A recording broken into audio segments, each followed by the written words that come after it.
What's going on, people? We are Tottenham TV, back here for some content for you guys, review content, and we have finally beaten Chelsea by 2-0 at the Tottenham Hotspur Stadium yesterday, which was definitely an occasion to be at. It was a lot of fun there at the Tottenham Stadium yesterday. Finally getting to put some on the Chelsea fans yesterday, which was been a long time coming, seeing as we haven't beaten them since 2018. And what is this? Probably like our only second victory against Chelsea since starting the channel or something. Since starting the channel, well, we beat them at the Bridge. No, we've won a few. We've won a few. Yeah, we've won a few. So that one at the Bridge was 2017. Yeah.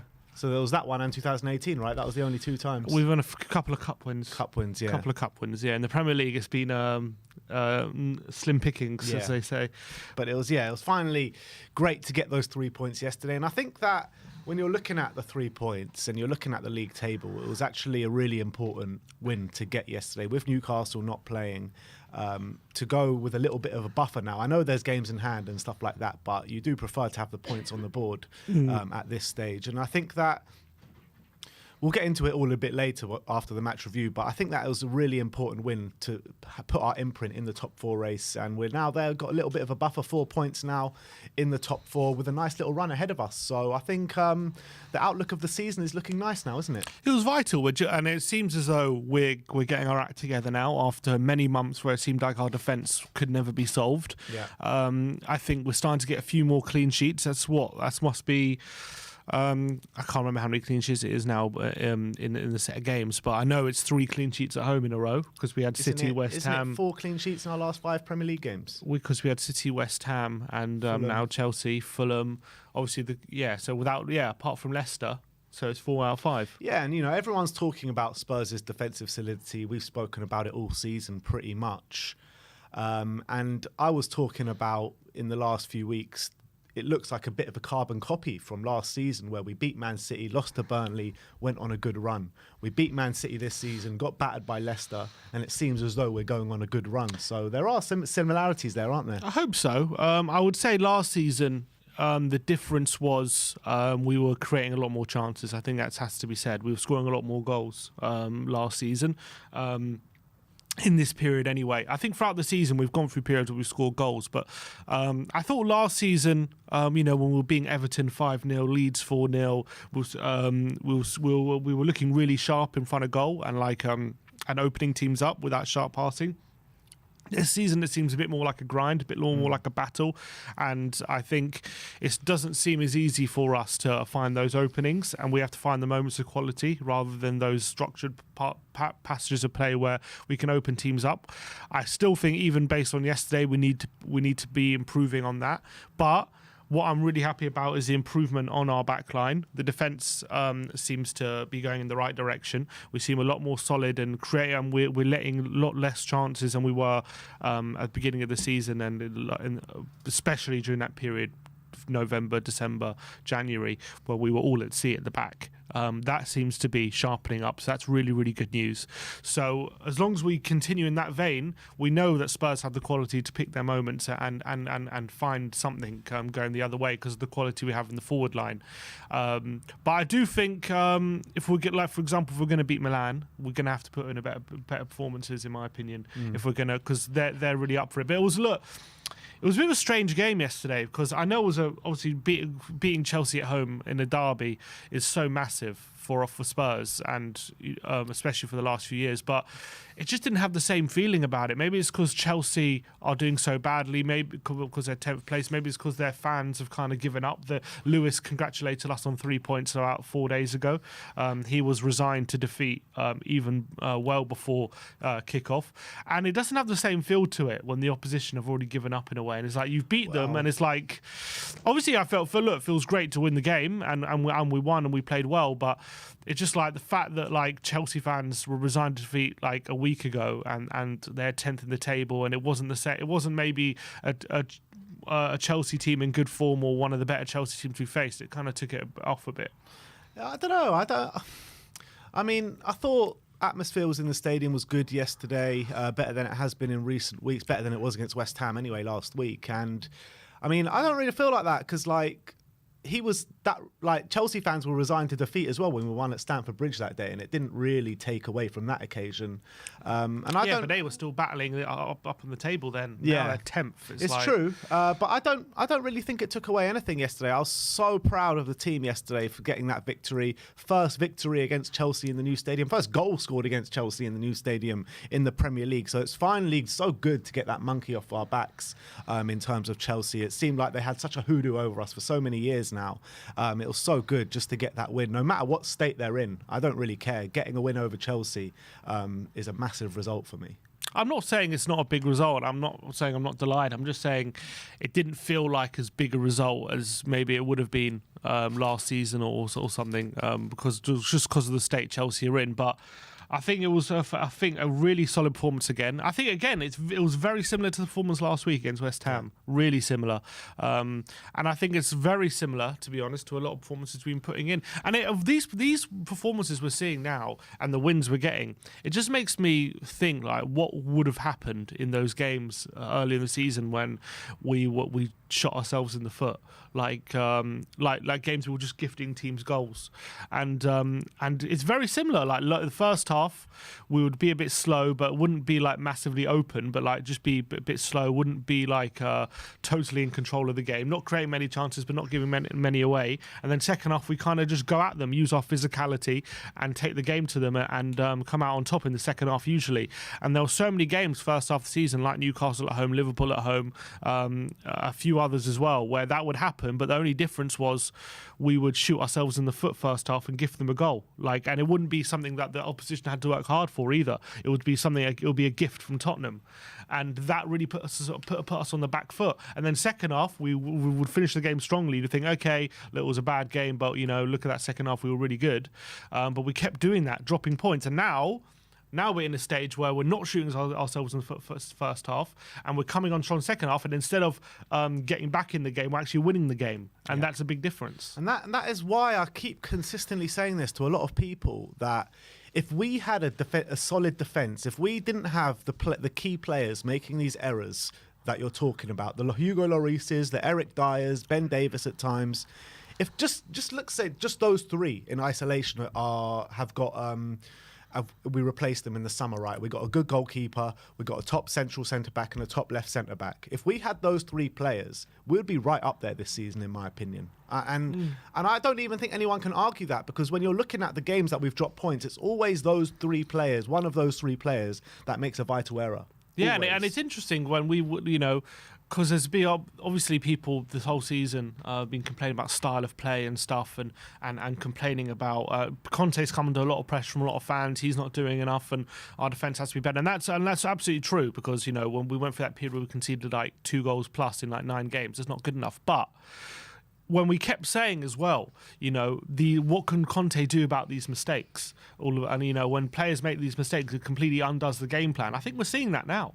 We're seeing that now, because look at the game plan. I know Conte's in Italy and whatever, but I don't like whatever you want to say about Stellini stepping in and Conte not being here. I really don't see a big difference in performance level, and I just think right now the big difference is maybe what Stellini's been saying. These big players are taking more responsibility within the team to get the game plan done, and they're not making these stupid errors to give teams a goal and give them an advantage.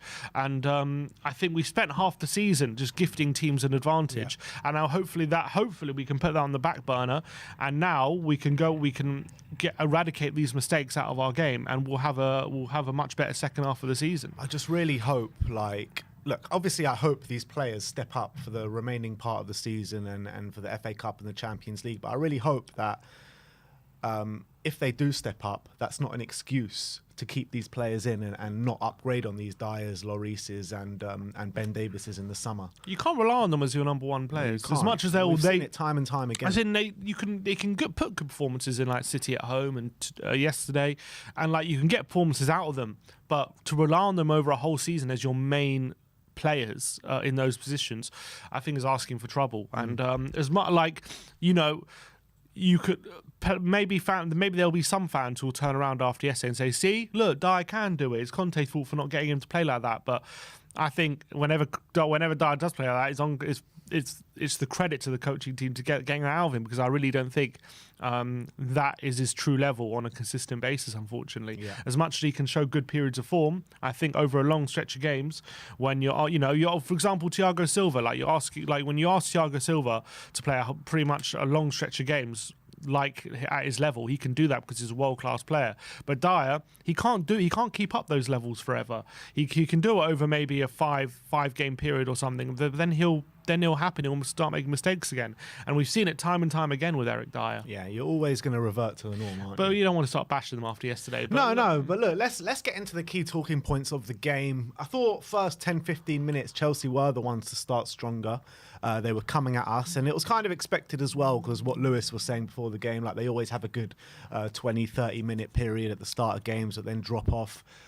We did come under a bit of pressure in those first 10-15 minutes, but what else happened in those first 10-15 minutes was a potential sending off that no one really spoke about, with Thiago elbowing Cuti Romero. Do you think that was a sending off? I watched it back yesterday on Match of the Day. I think it was a bit naughty from Thiago, but I think he just got away with it because there wasn't an amazing amount of contact. I mean, Romero did go down maybe to try and shed light on the situation. I don't think it was a full-on elbow. I mean, it sounds ridiculous to say it was more of a push with his elbow than a full-on elbow, if you know what I mean. Is a push with your elbow not the same? No, because one thing is like if you're contact, then you push it, and one thing is if you actually swing like that. It's a bit of a look. It's a subtle difference, but I think that subtle difference saved him. I actually thought that action was actually more of a sending off than Ziyech's. Yeah, for sure, probably. And like Ziyech, like at the time, obviously it happened like very late in the first half. At the time, I was like incensed. I thought it was 100% a sending off, and how could he overturn that? But I think look at it a few times now. I mean, it was just a push on the shoulder, and it kind of like just went onto the face slightly. Yeah, but he did touch his face. I think he's lucky, to be honest. Ziyech. We'll get I think from my point of view, it's not a red card. I think they probably came to the right decision at the end, because I don't think it was violent enough to really get him sent off. However, we've seen players in the Premier League actually have a very similar action to what Ziyech does, and actually not only are they sent off, but VAR has actually called them to the screen. Like, for example, Casemiro, like a few weeks ago, very similar situation. Wasn't very violent, but it was a kind of, he did make contact with the face. And VAR, the referee didn't send him off on that point, and then VAR advised him to go to the screen to send him off in a very similar action. So I think Ziyech, I think he was unlucky to have been sent off at the time, but I think he's lucky that the VAR decided to overturn it, in my opinion, because I don't know if that was enough to really say the referee made a massive error there. I do think it was a yellow. I do think they came to the right decision, and I'm not very critical of the referee overturning it, but what I'm saying is I think Ziyech is lucky that VAR deemed it worthy enough to overturn. And Emerson completely made a meal out of that. Did you see? He's like standing up for 5 seconds and then just drops to the floor. Emerson. Yeah, I mean, look, I think in this day and age, that's expected. You like players just but at least make go a meal down out of straight it. away, I know. You know what I mean? Don't delay it 5-10 seconds. Because he's like, can I go down for this and try and get? Yeah, he's like, I can. He's like, I probably could actually. I probably can buy it. In those kind of situations, a lot of the time, I feel in these kind of situations, the player reaction is actually crucial. I've seen like leg breaking challenges. Not challenges that literally break legs, but like a challenge that maybe could have broken someone's leg, right? And if a player doesn't react to it, then a lot of the times it gets overlooked by VAR. But all of a sudden, if that same challenge is put on and a player's rolling around the floor doing 10 turns, all of a sudden the VAR will pick it up and give a red card. So I think actually player reactions make big differences in these kind of instances in what the decision the referee makes, and it shouldn't be like that, but I think that is the case. Yeah, it made me think a little bit of that Martial sending off at Old Trafford when we won 6-1 with Eric Lamela completely buying that one.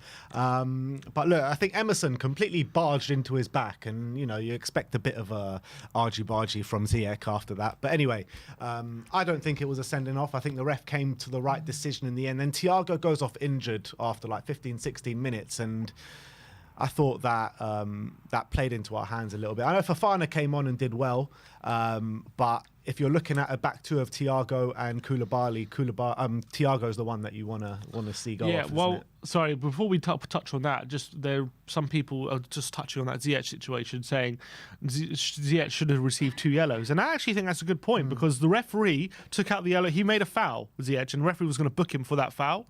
And then the whole incident happened, so he ended up sending him off instead of booking him for the foul. But then he booked him for the push in the face. So technically, that probably should have been a red card. There probably should have been 2 yellows. Yeah. So then again, he did get he got lucky that, in a way, because VAR.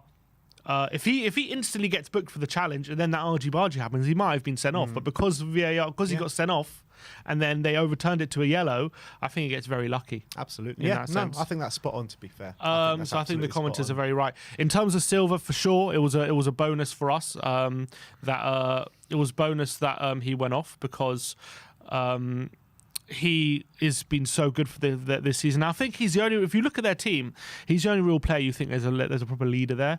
And like when the going gets tough, like he's the one they look to. And I think when him off the pitch, all of a sudden they lacked a bit of authority and leadership, and maybe that's when Spurs started to take control.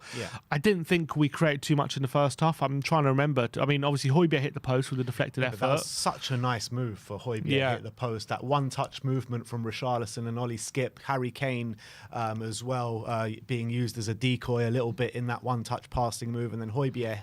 Lovely shot against the post. I mean, Højbjerg as well yesterday, I thought was just insane. I thought he was so good, man. I mean, nothing got past him. He was like that proper Viking performance in the middle of the park, that shot as well. I mean, he was absolutely everywhere, Højbjerg, yesterday.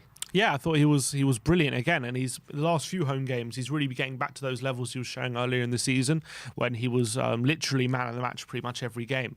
And I think I'm really happy that he's getting back to those levels because he had a bit of a difficult period between like December, January where he wasn't really on his game, but now he's getting back to those levels that we showed consistently. And when he's at these levels, he really is such a consistent performer for us. And maybe since Bentancur's got injured, he's feeling, look, maybe I need to take more responsibility here. I'm now the senior centre mid. I mean, he was probably the senior centre mid with Bentancur there, but as he said himself, like Bentancur's one of those players that when you're with him, he kind of makes it easier for you. He makes you play better. And maybe now he's injured, he's like, okay, I've got like Skip and Sarr next to me. I'm going to have to take more responsibility now with how I play. And I think we're seeing that now because I think they had a really great partnership yesterday. They worked well together, really well.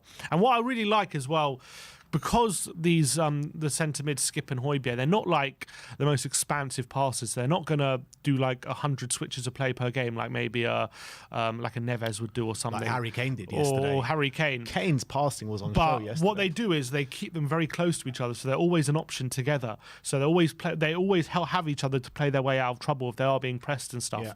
And that's one thing I like about Conte's system. You could argue sometimes maybe they should be further apart, but I think it helps them for the profile player they are, and they did that very well yesterday. But yeah, first half, I think Chelsea started the better. We ended the stronger, but without creating anything. But if you bring on the phone, you can probably, I think the momentum bar tells a story. You can see there Chelsea having the early part of the first half, and then the second part of the first half we kind of came into it and started to really play all right, and then we came flying out the traps the second half. And that seems to be a theme. It is a theme, and I thought Kulusevski yesterday, even in the first half, I thought he was much back to what we know and love about Kulusevski. I thought Chilwell found it really hard to deal with him. He was beating him time and time again. I still think he was lacking that quality maybe in the final third, albeit he was involved in the skip goal in that build-up. But I think that I liked Kulusevski's performance yesterday, but only because it was a step up to what it has been maybe the last couple of weeks. I still expect more from him in maybe end product. Yeah, for sure. And I think we know, but it's because we know how good his end product is when he's on his game. More often than not, he'll make the right decision. He can put it on a plate for someone. His shooting recently just doesn't seem at the same level for one reason or another. But what I was really impressed with is his ability to take on Chilwell and hold the ball and put Spurs in situations when we were on a counter, when when he had players around him, but he manoeuvred it into a situation where all of a sudden Tottenham had the numerical advantage, and that's because of his dribbling and his ball retention.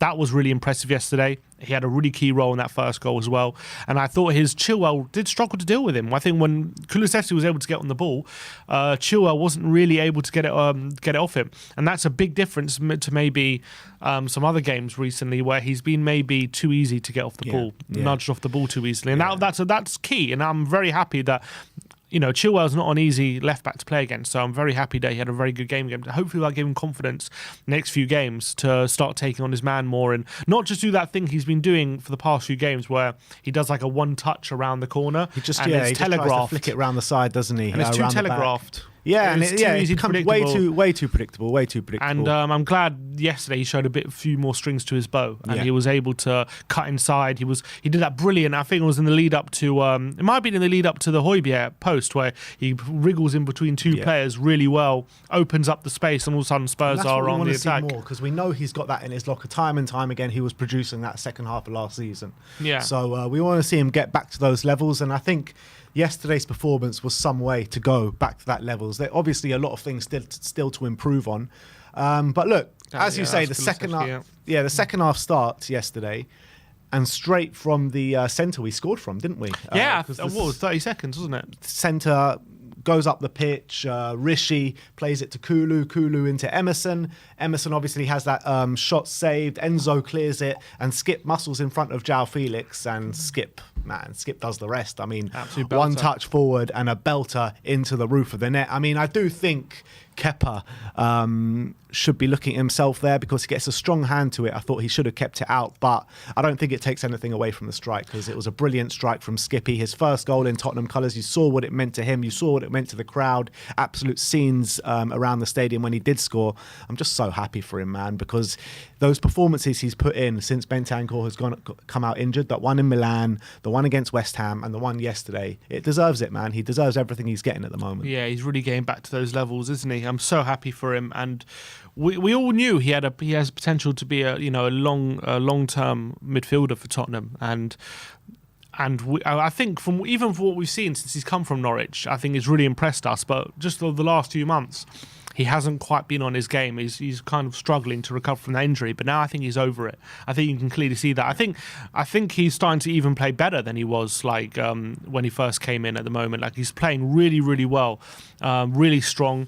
He's like dominating in that centre mid as well, which is really crucial. He's playing against some really good players: Rice, Enzo Fernandez, Tonali of AC Milan. He's got some really tough competitors of recent weeks, and he's coming out on top. So that is really, really strong, and obviously that goal will give him massive, massive confidence. I actually think there's 3 mistakes from Chelsea in that goal. I think Kepa should have held on to the Emerson shot. I thought it was a weak shot from Emerson, and he spilled it. I think Enzo was maybe.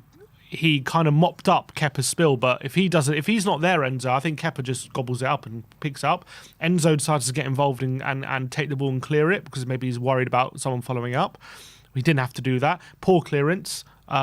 João Felix then gets out-muscled by Skip. I think that's more good play by Skip. And then I think Kepa should be saving that. Skip, I don't know what it is. It was a weird one. It was like he jumped too early or something, Kepa, because he gets a big hand. Maybe he was trying to make a fancy save for the cameras or something, but he gets a very big hand to it. And it's one of those where you look at it, and I'm not really sure how he hasn't saved it, but it's just a weak hand, I'm guessing. It is a powerful shot, to be fair, from Skip. And it is high into the net, so it's not the easiest save, but I think if that shot happens again 9 times out of 10, Kepa will save that, especially with the form he's been in this season. Kepa, he's played really well. So that was, I think, that was a few mistakes in there from Chelsea from their point of view, but not taking any away from Skip. It was a brilliant strike. But what I think the key thing was his aggression and to get ahead of Felix and make sure that we sustain the pressure. He said in a Match of the Day interview that's something they've been working on a lot. Is the follow-ups and making sure that you sustain the pressure and making sure that the opposition aren't able to get out. And we were able to do that in that period yesterday, and that's to do with coaching and a really clever play from Skip. And I'm very happy for him to get his first goal. Yeah. Really happy for him. And I thought we played really well in the second half. Obviously, that goal came right at the beginning of the first half of the second half. The second goal came right at the end on the 82nd minute. But the period in between then, I mean, Chelsea still dominated the possession, didn't they? I think they had 61% possession in that second half. But they just didn't do enough at all to score, did they? 60% possession. There you go. They didn't really threaten enough, really. I mean, if you look at the momentum bars, obviously there is a bit of blue there on the second half, but it's really like not very high. They never really got close to scoring. I think they had a couple of moments where they actually played some really good football at one point. They were playing some really, I think Potter made a change. He brought on Zakaria, he put another body in the midfield, and all of a sudden they seem to be able to play. Mount as well, and they brought on Mount, and they seem to play through the central areas a lot freer for a period before we made a change as well. And they actually got in behind once, and they played some beautiful, I think it was Felix, quick interchange to Mount. He lays a lovely little through ball to Havertz, who was onside, but it was good goalkeeping by Forster, get to their head of Havertz and made sure the chance wasn't there. Apart from that, they didn't really have any shots or chances where you thought we were actually going to concede. I thought we held them at arm's length. I think this is very similar to how we've been playing recently, and very similar to how Chelsea have been playing recently.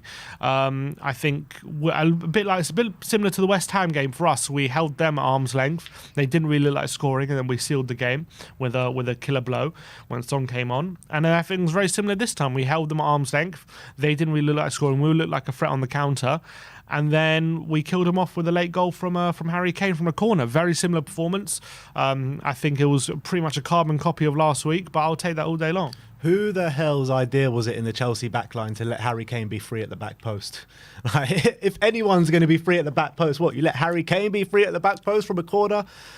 Fair enough, but I think Sterling had him and he just let him go. Sonny whips in the corner, lovely corner. Dyer flicks it on, and Kane was at the back post, and 3 points was there for us. But look, in terms of individual displays yesterday, there were a lot to pick out from yesterday. I think we spoke about Højbjerg. Let's talk about Emerson Royal, because this guy is growing week on, week out, and you can see it there on the heat map. He was just everywhere down that right-hand side, coming into the central areas as well. I mean, he did such a good job for the team once again yesterday, didn't he? Yeah, and look at that, 14 ground duels, we're winning 9 of them, winning 3 of his 5 aerial duels as well.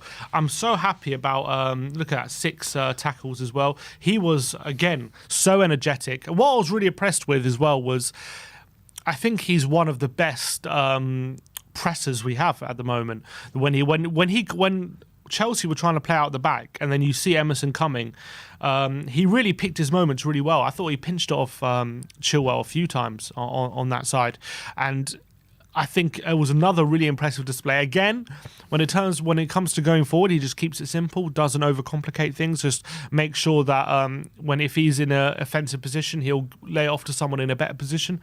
But what I'm happy about is his decision making. He's making a lot of clever passes in field. Again, if you look at that heat map, look how much of it is central. Yeah. I mean, it is quite a lot on the right, but when he's in the defensive third, he's quite wide. But when he's in the attacking third, he's quite central, and that's exactly how Emerson is playing at the moment. And he's not giving the ball away in stupid areas like he was. He's making clever decisions, clever passes inside, and he's becoming a valuable member of the team at the moment. I still think we're kind of adjusting his position to him in a way, because I do think if we had, like, for example, if Porro was integrated, I don't think we'll see Porro being a central as we do see Emerson. I think Porro will be out wide, and I think he'll be in more offensive situations to use his offensive quality. But Emerson is doing a fantastic job for what he needs to do for the right back situation. He's just not giving the ball away. He's been so defensively solid. They had nothing down that side pretty much. A few times even, they got behind him and he made some really good recovery tackles. And I thought it was another really strong showing from Emerson Royal. Now he's put in some really consistent displays now. It's fantastic. It's a bit similar to like the roles Zinchenko plays at Arsenal, right? Where he just comes into the central areas, helps out the midfield. I know it's not a carbon copy, but there are similarities there. It's a bit different because Zinchenko is a bit deeper and he's a bit more of a playmaker than Emerson. Emerson is kind of, He plays a bit more central, but he's a bit more higher up. He just plays very simple passes. He's not be too creative, whereas Zinchenko is different. He kind of opens up the space really well. He's more of a deep line playmaker almost when he's in that position.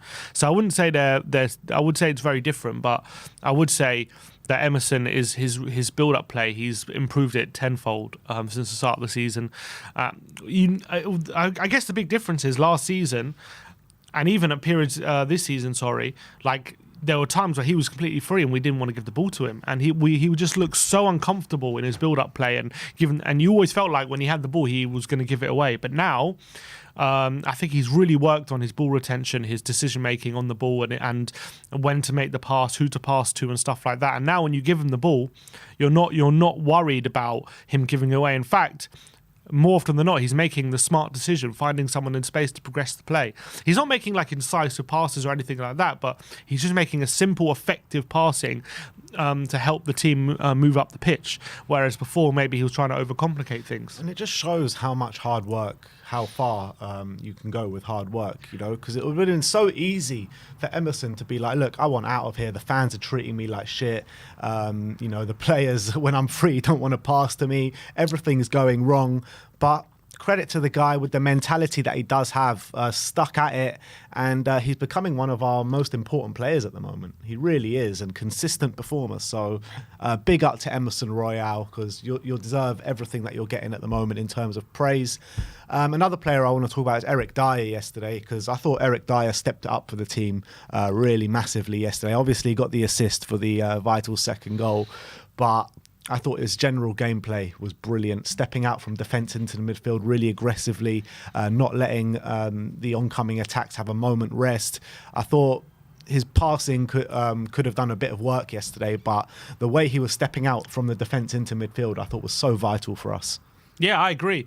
And Skip again said that allowed him in a way the fact that Dyer he was actually stepping up to João Felix a lot, because they wanted to squeeze the lines between defence and midfield, because maybe I think we've seen it a few times this season, like especially against Arsenal, how the freedom of White Hart Lane Odegaard had in that game, and I think maybe we've learnt our lesson from that game specifically, because Felix had very little time on the ball this time round compared to maybe in previous games. Dyer was stepping out, and what Skip said is the fact that Dyer stepped out to Felix allowed him to not have to track Felix back all the time and actually move on to Enzo or move on to Loftus-Cheek, so that Spurs could be a little bit more better structurally in that sense. So Dyer was very big. He even seen the heat map. He's obviously quite deep, but he does have quite a bit, like in that just ahead of the penalty area in his heat map there. So I think that he made a crucial role for the team. Didn't have too many ground duels. I think he only did 2. But I think that's the kind of role you want from someone like Dyer in centre back. You don't want him. You want like Romero to do a lot of the layer work, and then you want Dyer to be protected, but also when need be engage when the moment calls for it. And I think he did that really well yesterday. And that again, that's apart from the Leicester game, which I think everyone had a bit of a shit show on that day, I think he's been really consistent. Man City was brilliant. I thought he dealt with Antonio fantastically last week against West Ham. Havertz barely had a kick yesterday, and João Felix was really ineffective, and a lot was it down to Eric Dyer. And I thought he capped off with a really good assist, a really good flick on at the near post, and it was a reward for his good work. And what was the key difference in that Leicester game? No Romero, no Emerson. And I think that led to a lot of, but a lot of bad defending at the back from Spurs, to be honest. And Romero yesterday, man, oh my God, he was my man the match yesterday, Romero. I thought he was absolutely insane. And I thought he was insane against West Ham. I thought he stepped up a notch yesterday against Chelsea. I mean, the guy is just incredible. He really is incredible. And after not such a great start to the season for Romero, everything happened. He went to the World Cup, come back, and I think these last few performances from Romero is really him at his best, or getting back to his best now. I thought he was insane yesterday. I completely agree. I thought he was near perfect. He was really treading that line between over-aggressive and actually really good timing or timing of tackles and things like that. I thought there are times you're like, oh, is he being overzealous here? But Never with Kuti. Never. The thing is, Romero, what I think people don't take, I think people maybe take for granted, is when he puts in those crunching tackles, and when he, for example, there was one moment I think near the end of the first half where it was really unnecessary, but the ball's there to be won, and he just comes flying in and boots it, I think, at Enzo Fernandez, and it comes off him and then wins a throw. But it gets the crowd going, gets the crowd on side, and they can feed, then all of a sudden the players can feed off that energy, and all of a sudden we can start physically dominating the opposition. That's what, and Skip was saying that as well yesterday in his interview. Said, second half we will start to feed off the crowd a bit more, and we started to up our energy levels. And I think Romero is a massive part of that, because how he plays. He's so aggressive. He puts in those crunching tackles. I mean, when he's in the form he is yesterday, and he's pretty much timing everything to perfection. Like, I struggle to see a better centre back in the Premier League when he's on that kind of form. I really do. That is big praise, I really do. When he's on that kind of form, when he's on his form like he was. I think the big problem with Romero is when he's off his game a bit. And he goes flying into challenges. He mistimes them a lot, and he becomes a bit of a liability.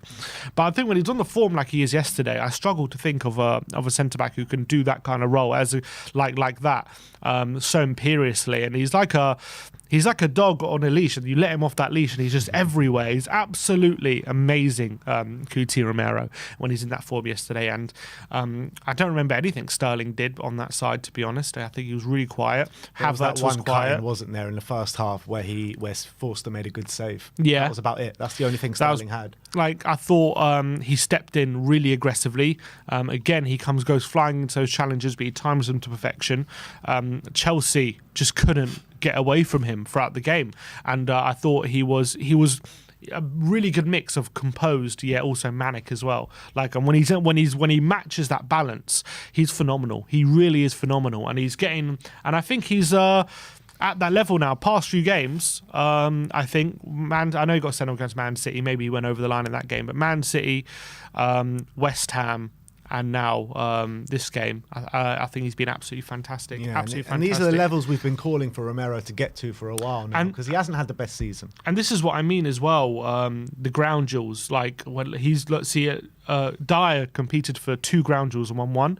Romero competed for 11 and won 8. So that's what I mean about. Dyer needs people next to him, like Romero. He needs basically 2 Romeros next to him, doing loads of the legwork, loads of the ground duels, and then when Dyer needs to, he can kind of step in and not be too overexposed. But he is absolutely phenomenal. So proactive, man. And if you look at other stats in terms of on the ball quality, 4 out of 6 long balls completed, 2 out of his 3 aerial duels won, and dribbles attempted. He attempted 5 dribbles yesterday and completed 3 of them. So on the ball quality, really, really high. Off the ball quality, 5 tackles. As I say, 8 out of 11 ground duels won. Really phenomenal. And didn't get dribbled past once. 0 dribbled past. So phenomenal performance again by Cuti Romero.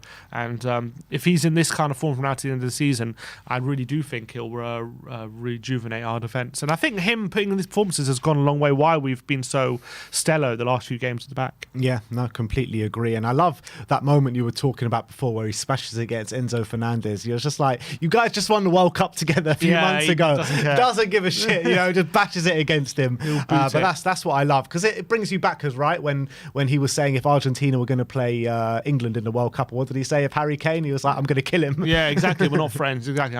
We're enemies, and that's it. And I think Romero, no one embodies that better than Cuti Romero. Absolutely.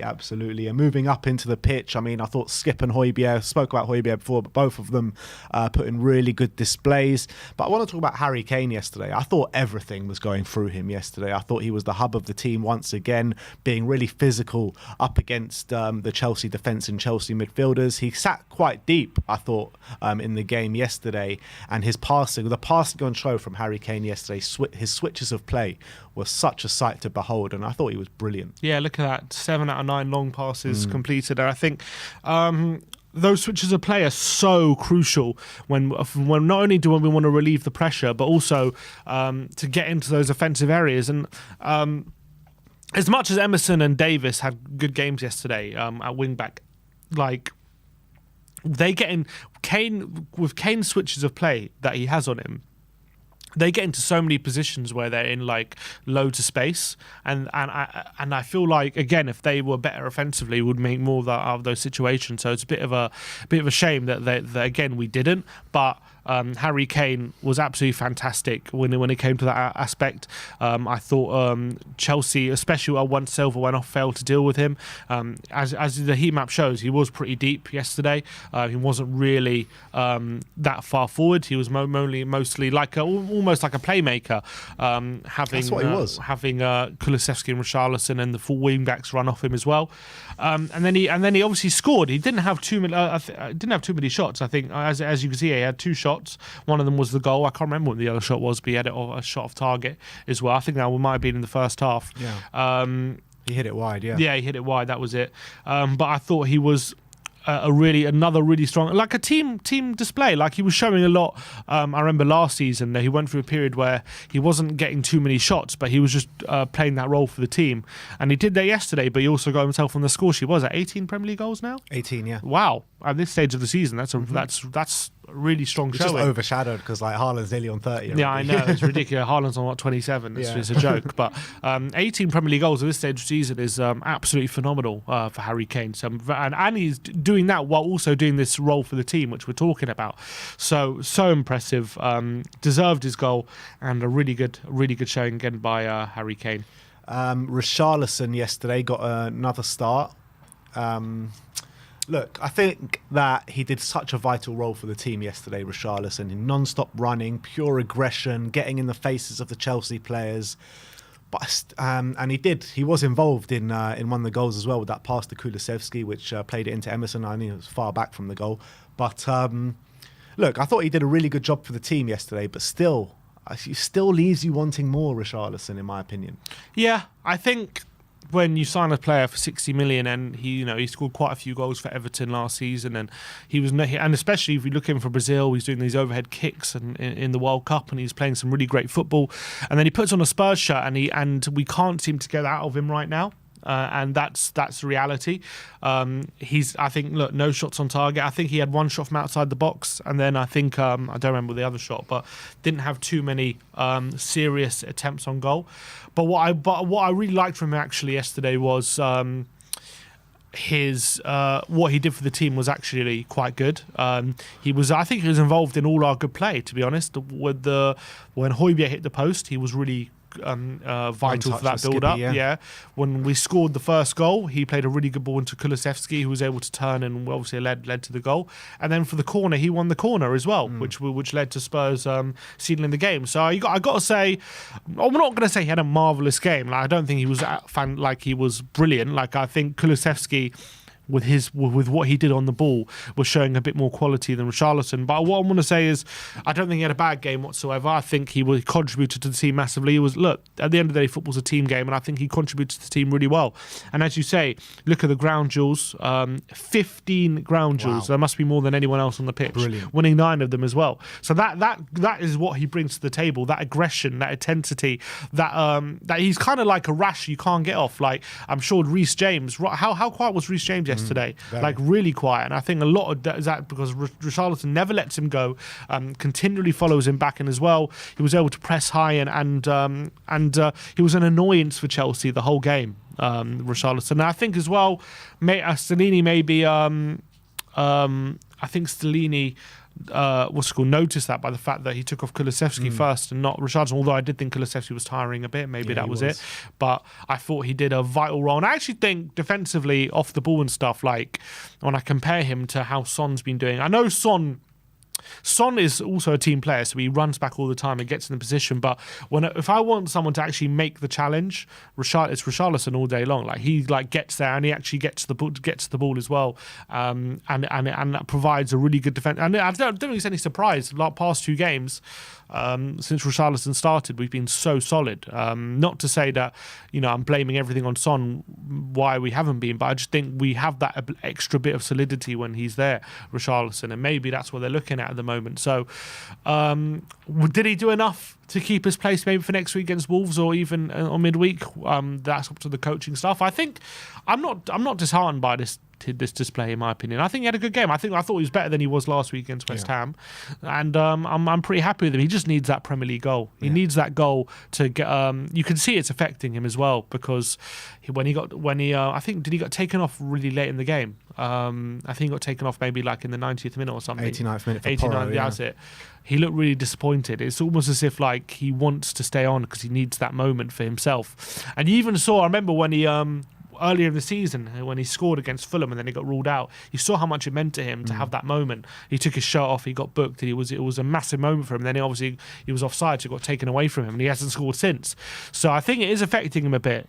I think he said in an interview after the World Cup, he's like, I've had a bit of a weird season and I haven't been able to help the team as much as or how I would like to, but I'm hoping that will change in the second half of the season. But I just want to keep encouraging him. I don't want to criticize him too much, because I don't think he's done too much wrong. But obviously, when you sign a player for 60 million, there's no doubt about it. You want more. But I liked his display yesterday. Yeah, look, ultimately, players in that position, what Richarlison is, you're always going to be judged on your goals, aren't you? Of course. And your output.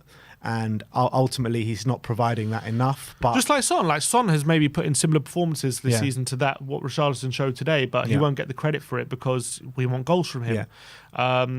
And I'm not going to sit here and praise Son like for that kind of display when we need him to be scoring. So I don't want to come here and then start praising Richarlison for that when he's not scoring. But I didn't think he had a bad game yesterday. Yeah, no, I agree. And just a couple, one more player, Ben Davis at left wing back. Last two games, two fairly good performances. Ben Davis at left wing back, in my opinion. I don't think he did enough going forward in terms of his crossing ability. I think that was lacking as well yesterday. But I thought defensively he did a solid job for the team, and nothing really got past him on the day. Yeah, I thought he had I thought he had a better game last week, probably against West Ham. But I thought he was solid. Didn't get drilled past at all. Again, Reece James, him and Richarlison really dealt with that. Him and Ziyech. Ziyech was completely anonymous throughout the game. I thought what he was really good at. Look, Davis isn't quick, and if you give the ball to him, he's never going to take people on and do things like that. But what he does do is because he's got quite good stamina, he can get himself into quite awkward positions for the opposition, and he just positions himself in clever areas to make the opposition run and track him back. And he gets in these really good positions in open space, and that's what he was good at yesterday. The quality on the ball when it comes to creating chances wasn't much to it. But if you look at the heat map, look at that compared to Emerson, so much wider. Yeah. He's just sticking to those positions to make sure that when he gets the ball out wide, that he's forcing those Chelsea players to get to him, and that was a good role for the team. He did. Yeah, and I think as well because Ben Davis on the left and Richarlison on the left. Richarlison likes those central areas a bit more. Kulusevski likes the areas out wide a bit more. So it makes sense for Emerson to come inside and Ben Davis to tug the touchline a bit more. Potentially, yeah. But look, let's actually just touch on Fraser Forster actually just before we end the review. I thought Forster had probably his best game in a Spurs shirt yesterday. I thought everything that came his way he dealt with, albeit you do expect him to make all the saves that he did make, but I thought he did everything to a high level. The save from Sterling was really good. He made a good save as well down low in the second half where he kind of just parried it away to a Spurs defender.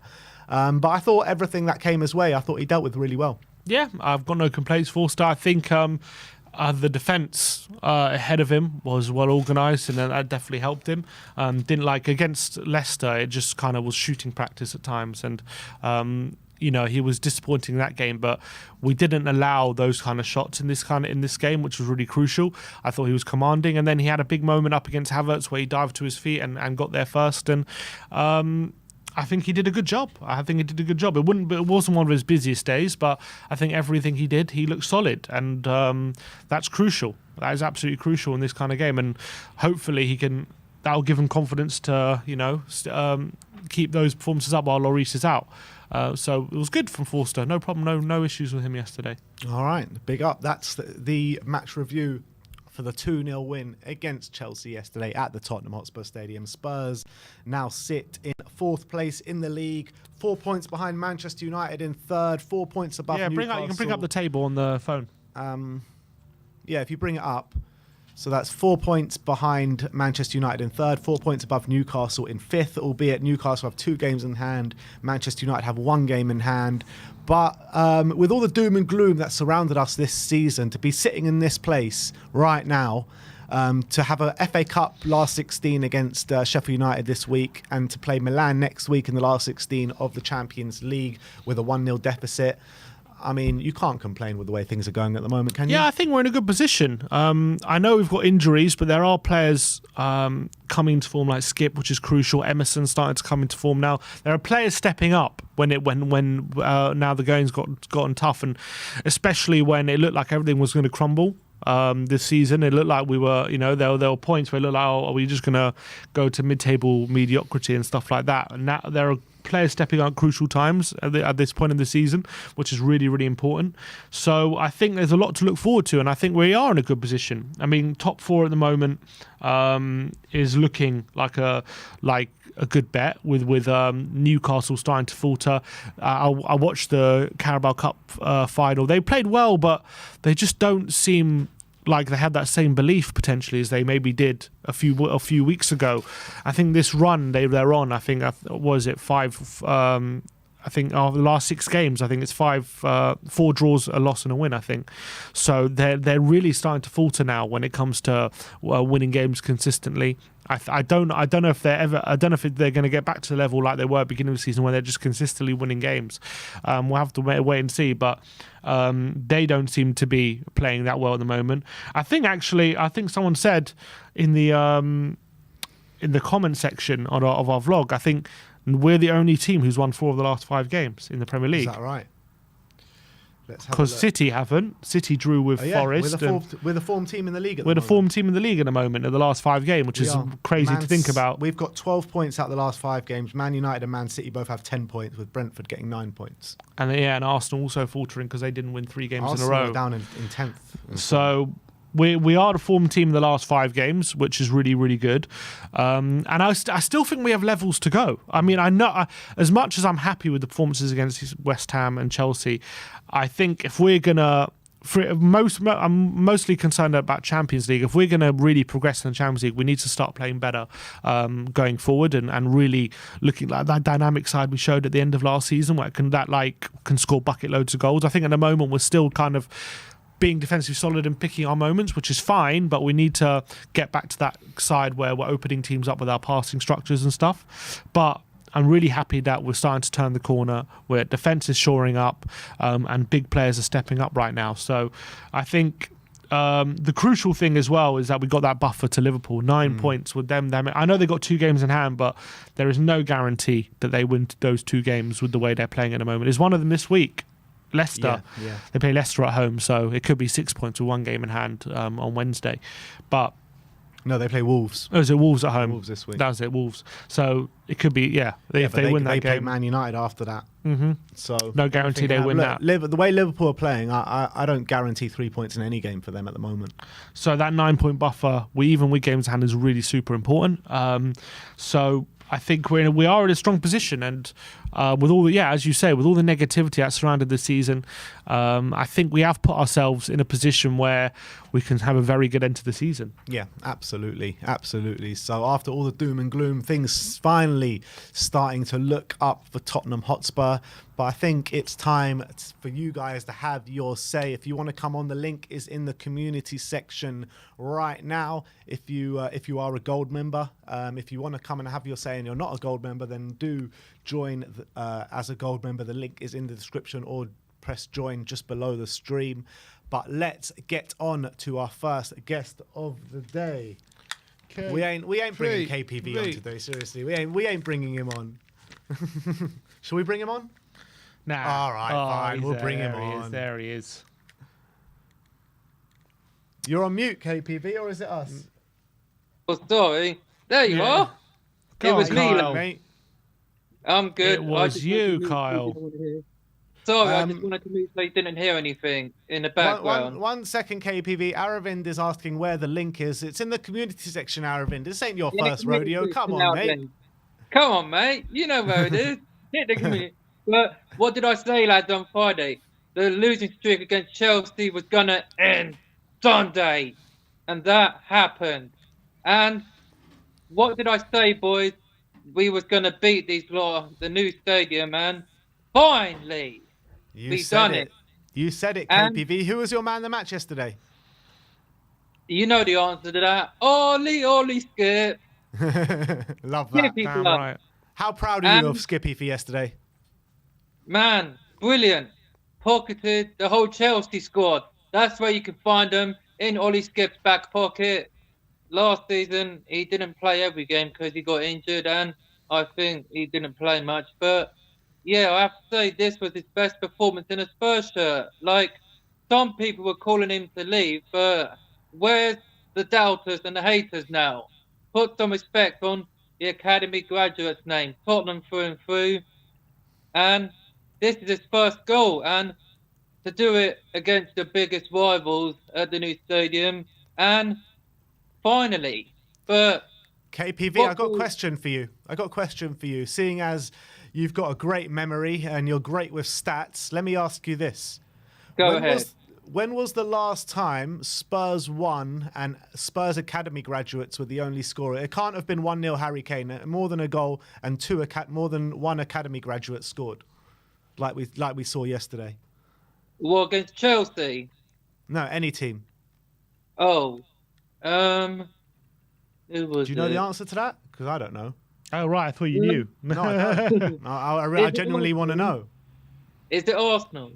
No, I don't know. I'm asking. I don't know. Um, I haven't got a Scooby Doo, mate. You say it. Because I was thinking yesterday, we won 2-0 against Chelsea. Skip and Kane scored, both Academy graduates. When's the last time something like that has happened? Probably under Poch, right? Maybe Poch, Danny yeah, Rose and Harry Kane scored. Or, I remember one Ryan game Mason and Harry Kane. Mason and Kane scored Was in the that same against game. Forest? Yeah, I remember that happened. Yeah, that That's was probably the fine. last time. Probably. Yeah, that was Yeah. in the Carabao Cup, mate. On our road to the final in 2015. That was the last time. But, yeah, 2-0. I wanted a 3-0, but I'll take a 2-0. Revenge. For the last 3 years, they've been beating us. Lampard, Tuchel's beaten us twice, but Graham Potter, revenge against Graham Potter after what happened last season. I said he wasn't going to do a whole city, but take back what I said. But I hold my hand up. I said Brighton weren't going to do it, but yeah, I think really only informed team has won 4 out of 5 games, right? Exactly. So that streak continues, but yeah, we got Sheffield United, bring that on, Wolves and Milan. So brilliant win. And I'm gonna ask guys, I've got a question for you now. Go on. Go on. Which banging goal is better? Is Skip's goal against Chelsea better, or is it Wanyama's against Liverpool? Which one is better? Wanyama against Liverpool, in my opinion. Well, and I want to know why is Skip's goal against Chelsea not even in the top 10? Top 10 of Some- what? What? Like goals or something for the weekend. I don't know. I Oh, saw. it's got to be in the top 10 of the weekend, surely. Yeah, Top I of don't the know why. weekend. But amazing.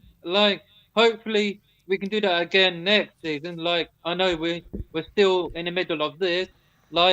Wednesday, Sheffield United away. We've already beaten those. As I said, they got relegated 2 seasons ago, 3-1. That's my prediction. I said, and will THFC want to stop shooting at Son? He said.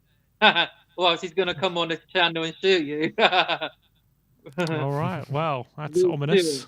And so, Lewis, well, whatever your name is, Lewis from Chelsea Fan TV, that streak is over for you, mate, because it's over for you, pal. So you're not getting top Lewis. 4, mate. 14 points ahead of you. We're still above Liverpool. What more could you? And I wanna, yeah. So bring on Sheffield United and Wolves, and then Milan. So we can get to the next round of the Champions League. I'll be happy. And so, but Wednesday focus, and then the next 2. But All right. we have to win at Anfield on the 30th of April because they're not doing great. So, but anyway, A lot of football to be played till then, KPV, but thank you very much for coming on, my bro, and we'll speak to you very soon. See you, KPV. yeah, I'll see you at the Milan game. Come on, you Spurs. Come on. Big up to KPV as always. Have we got anyone else coming on? Yeah, we had other guests, don't we?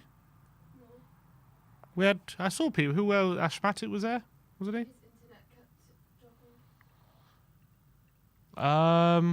Is everyone finding the link all right? Some people seem to be struggling to find the link in the community section. Yeah, it is in the community section for gold members if you want to come on.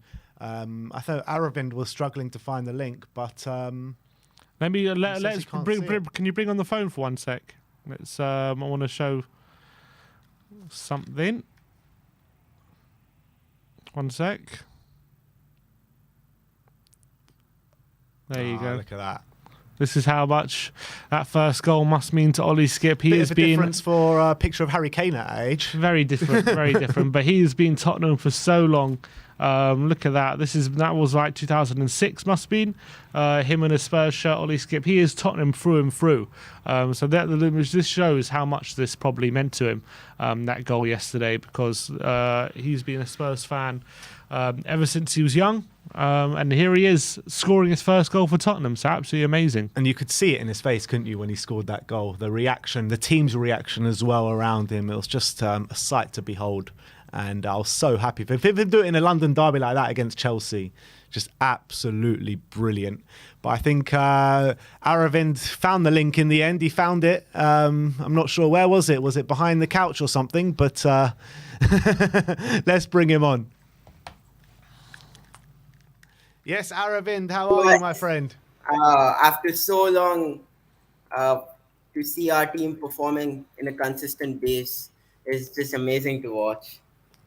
Yeah, it really is. And how much credit do you give to Stellini for pulling these performances out? I mean, a lot of people, I don't agree with this, but a lot of people are saying, well, is Conte even going to come back? Has Conte got anything to do with these wins, or is it all down to Stellini? I mean, what's your opinion?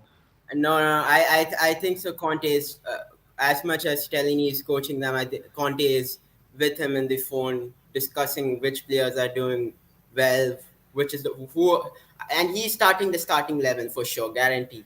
I know Stellini gets some options to do in-game management he can't do, but who plays, who starts, how are we training, everything is the same. I don't see any difference. Our main man is coming back next week, and I have a positive feeling we'll have a good end to the season. I think so. We'll win the FA Cup this season. FA Cup is ours. FA Cup is ours. Come on, Aravind.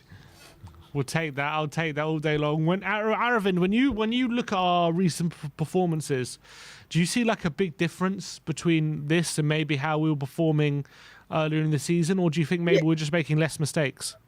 I think so. There are a lot of players who have stepped up their game. That's made a difference. And I think so. As much as Perisic is good in the other side with when it comes to crossing, I think so. Conte has made a decision. It's like let's forget about what he does with the crossing. Let's make our defense more solid. So he's got Ben Davies in the left wing back position. I know he's not good in the final third, but I think so. We have found another dimension to play in the game. Like, just let's keep ourselves defensively solid. Emerson Royal has been doing. I need to big him up for the reason.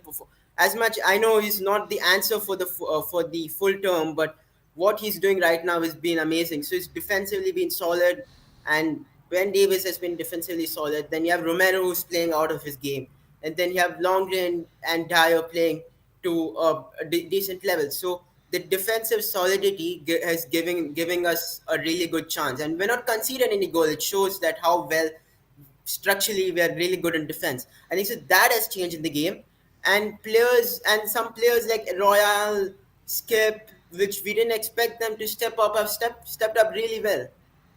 Yeah, 100%. I agree with that. And especially with the injuries that we have, it's really important these players are stepping up now and providing something for the team, especially people like Emerson and Skip, who maybe we didn't see the best of in the first half of the season. And something I need to say, Oliver Skip, that kid, I have a strong belief that this is the time for him to take the position. There's no competition for him other than Sa. And I think so. If he performs really well till the end of the season, and he continues this form till the next season, then he would give some strong questions for Bentancur to come back in this team. And I don't know, have a strong feeling that after getting his ACL injury, uh, I don't think so. He'll be the same player when he comes back. That I still have that feeling. I don't know. He may prove me wrong, but when you get an ACL done, you generally don't tend to feel the same player when coming back. And Skip has a really good chance, and I really like the way he's been playing for the last 3 games. He's very confident against top players, right? Declan Rice, Enzo Fernandez. He's able to take that position, beat them physically dominate, get the ball, try to. His best thing about him is he every time thinks forward, right? He doesn't have this side. He badly tends to pass back, right? When he gets the ball, his focus is full. How to find a pass up front, and that's something which I like about the midfielders, which we have is think forward. Like when we had midfielders before who used to some French players who used to try to give a safe pass. He tries to move the ball faster with him, and he tries that passes up front. And the goal was, oh my goodness me, that was amazing to watch him score a goal. Do you think Kepa should have been doing better in that situation? No, I think so. The goal was too good. Yeah, I love that. Love that. And look, I mean, it's looking good, isn't it, for Spurs? It really is. Yeah. And the form team in the Premier League right now, ahead of Man City and Man United. Go on, what do you want to say? I'm really 3-4-3. We are fourth in the league. We have if we win against Sheffield United, we go into the quarterfinals of the Champions League. I mean, there's something which you don't know what's going to happen until the end of the season, right? And that's something. It's at the end of the day, this is Tottenham. They surprise us with some random thing which happens by the end of the season. So I don't know. Like anything can happen, and we're in a really good strong position. And I'm telling you, if by any chance we win the FA Cup, and any chance even we go till the semi-finals of the Champions League this season, I I'll be very shocked if Daniel Levy doesn't agree to what Conte wants. Like he's doing miracles with this team. So anything can change in 4 months, right? His decision to stay here, the decision to go, anything can change in 4 months, and it's a good time that we're getting into the grips, right? It's not a one game which we won. We have won 4 games out of 5, right? Regardless of the Leicester City game. Out of the Yeah. 5 games, we won 4. So if we go and let's say, and if we go and win another 3 or 4 games, that's actually how our team is playing really well. That shows how we are playing. Yeah, absolutely. when And if we do win that FA Cup, Aravind, I want to see you on Tottenham High Street. I'll travel. I'll travel to the UK if you're going there. Obviously, for sure. Who's going to miss that type of events for sure? All right. Hopefully. And I Big don't up. know. Champions League is also that. That's something It's which still we, there. It's I'll still see there. you in Turkey as well, my friend. we may go for a double. Absolutely. I'm telling you, it depends. Champions League is all about the draws, and people who think we may be deluded for some things, but 2018, no one expected us to reach the finals, so anything can happen. We turn up against Chelsea, we turn up against City, we turn up against the big boys when it occurs at home. So it's a 2-leg Absolutely. tournament. Anything can happen.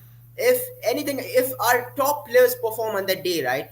If our top players perform on the day, we can beat any team. I agree. It can be Madrid, Barcelona, Manchester City. I'm not worried, right? If you have Kane, Romero, Kulusevski, Son, and some of the players just bring their A game into the game, we are a team that can defeat. It's no joke. We have kept 4 clean sheets, right? We have not allowed a goal against Chelsea, West Ham, Fulham, and City, right?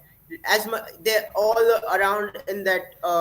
Regardless of West Ham, the other 3 teams are in the top 10 of the Premier League. So you can't see anything. You can't see anything about this team, right? It's just that sometimes in that crucial game we may just screw it up.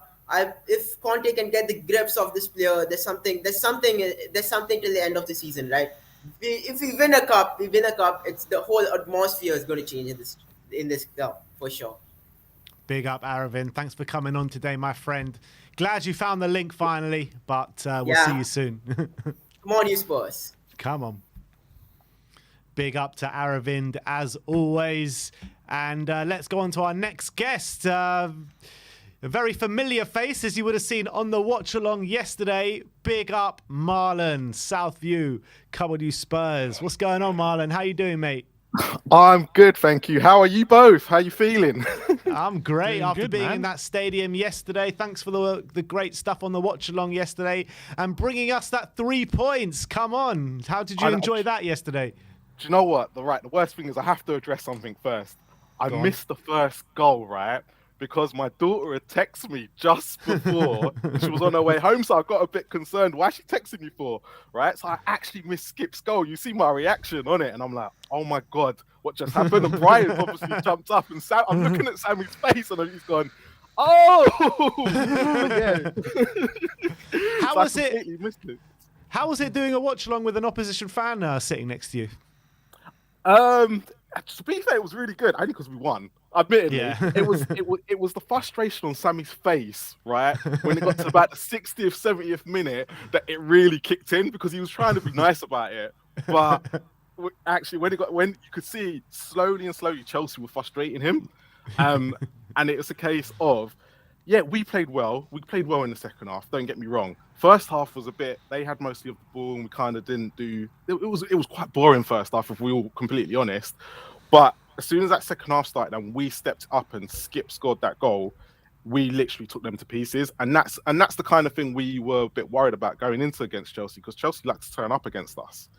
But as soon as we got on the front foot, Chelsea couldn't cope with us. It was all us, and you kind of have to go. It was a bit like you guys said, it was a bit like the West Ham game. Second half, we were good, and it's positives. It's positives at home. It's the away form that I kind of, when I spoke to Nick yesterday, that I'm more concerned about. But it'll be interesting to see what we do on Wednesday. Yeah, it's interesting you say it's similar to West Ham game. I think it's very similar to what we've seen a lot of this season. But I think the difference is, for a lot of the season, we've been shooting ourselves in the foot with stupid conceded goals. Yeah, Dyer heading it back to Salah and Lloris giving goals away left, right, and centre. But last few games, actually the performances have been very similar. But the difference is we're not shooting ourselves in the foot anymore. Or do you see a big difference from the performance? I think it's more to do with as well. I think where we've now got Real, I think he's changed the wing backs, his style of play as well. Like they're less being like, you see Davis and Real playing more inside. And I was saying this yesterday, most of the time you saw Real inside. He wasn't very good when we were out wide and he had to be the one trying to cross it. But actually, when he's more inside, like I think, Sim, you said earlier, he doesn't give the ball away in stupid positions now. So it's been more effective to the team. And actually, Kulu and whoever's playing on the left can go even more out wide, or as we saw yesterday with Richarlison. I think a lot of people didn't see. I was personally well impressed with Kane's performance yesterday. I thought Kane was exceptional yesterday. Agreed. And I think a lot of people bypassed that. But the way he dropped into the midfield, he gave Fofana, Thiago Silva, and Koulibaly something to think about, which then meant Richarlison could get him behind if he needed. And actually, I think this is personally why a lot of people, and we all said, Richarlison had a better game, because he wasn't then stepping on Harry Kane's toes, because he was getting in the positions behind. But yeah, Harry Kane yesterday was, for a striker and an ex-striker myself, I couldn't have asked for a better performance. And if his goal topped it off, I was so happy when he scored yesterday, because I couldn't. It was the fact of how he played yesterday was just so pivotal in everything we did. But I think a lot of it got bypassed because Højbjerg had a good game. Skip obviously had a good game. And our defence, keeping another clean sheet. Well, they didn't have a striker to play against, but they still played well enough to get us over the line. So it's going to be interesting in these next couple of weeks to see how Spurs are going to get on. Yeah, Marlon, talk to me about Richarlison's performance yesterday. We were speaking before saying, yeah, we thought it was a step up from the West Ham game, but still not really impacting too much in the final third. Is that fair to say? Yeah, I said the same thing. I think I can't remember who I was speaking to yesterday, but I said exactly the same thing. I said, actually, his performances was a lot better, and I think he actually helped Kane out a little bit more, but we're just probably expecting something just a little bit more in that final third. But then I also did highlight, actually, whoever's played on that left this season hasn't played that well. So it's not a case of Son, Richie, Perisic. They've all played their but they've all played there, not had the greatest of games. So it might be just something in that position at the moment that in this system, it's just not working for anyone who we put out there, and we just have to take these performances as they come. But yeah, Richie, yeah, I think once he gets that goal, I think you guys said it earlier just today, once he gets that goal, I think things will start turning around for him. He will start seeing a confident player. He'll start doing things slightly better in that final third. But if he can keep up the performance he had yesterday and just keep that defense on their toes, then I've got nothing to complain about. Yeah, it's going to be interesting. Well, with the Spurs in the position they are in now, Marlon, with a lot of the negativity that's been surrounding this season, like, do you think we can still have a very good end to the season? We can still achieve something big this season? I'm going with Nick on this one. He's always been confident on us winning a trophy. But I think...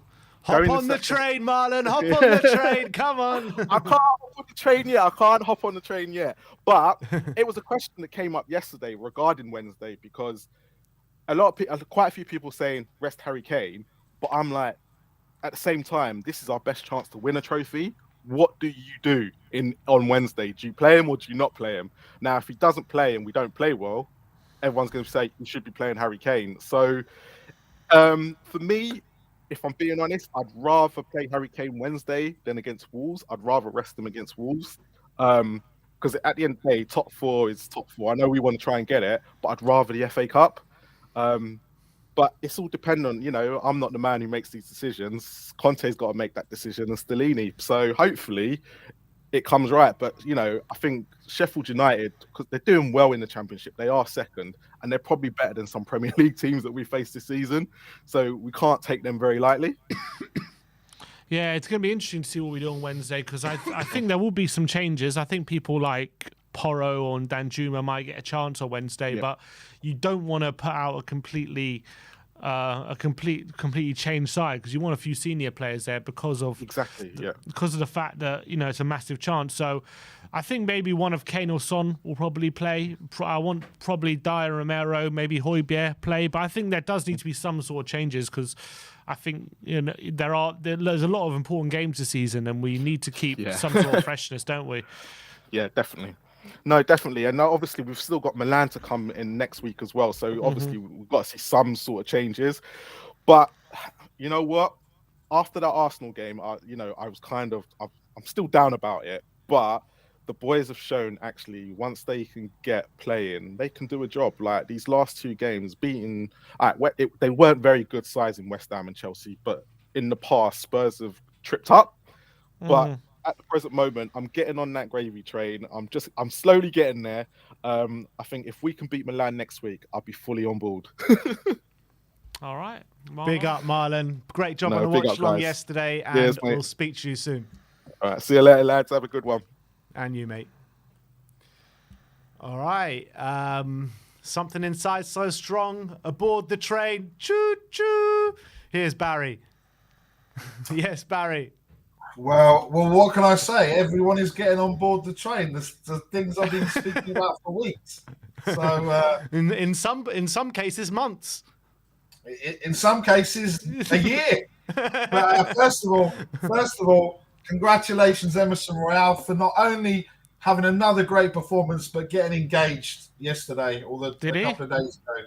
Yeah, he's got engaged. So everything is going well for him, man. Baby on the way, engaged. I'm guessing he told you first, Barry. This is why you're breaking the news. He didn't tell me first. Dropped you a DM before announcing it. Yeah. No, he didn't tell me first, unfortunately.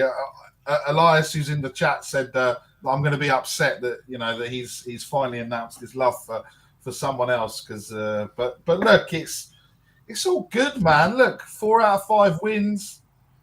We're 4 points off third. It's got the FA Cup to come on Wednesday, Champions League next week. What are we worried about, man? What are we worried about? Conte leaving, the squad going back to average, mid-table obscurity. But are these concerns unfounded, Barry? Looking at our situation, they're not unfounded, because we know that if it's like a jumper, right? You've got that little nagging little thread, and if you pull it, it's going to all unravel. And I think that's kind of where we're at, right? But you just got to snip it with some scissors, Barry. Well, that's what we need to do. Well, maybe that's what Stellini's done. He's just got the jumper, snip that thread, and everything is fine. But look, it is a worry, but we've had so much of a roller coaster this season, from the best start in 23 years to, you know, everyone kind of just, you know, a few weeks ago being absolutely like distraught. Everything's the end of the world. I just, like I've been saying for weeks and everything else, we just need to be positive, man, and enjoy it. Look, Ben was waving a flag, you know, at the game yesterday. And, you know, we got to enjoy these moments. It's not every time you're gonna enjoy it. And we've had plenty of like really bad, dark times, and I'm sure there'll be some more dark times to come. It's not always going to be positive, but if we stay positive, then we can only hope that the good things will come, because they are. Look, even Aravind like saying, "Oh, I think we're there." Marlon's nearly on the train. Look, we all know there's one person we can't convince because he's just the black cloud of Tottenham Hotspur supporters in the back room that he's going to come on in a bit. But let's just be positive, Barry, can I ask you this question? Him and his Twitter double, Daddy Kyriakou. Yeah, Stellinis Kyriakou. Yeah.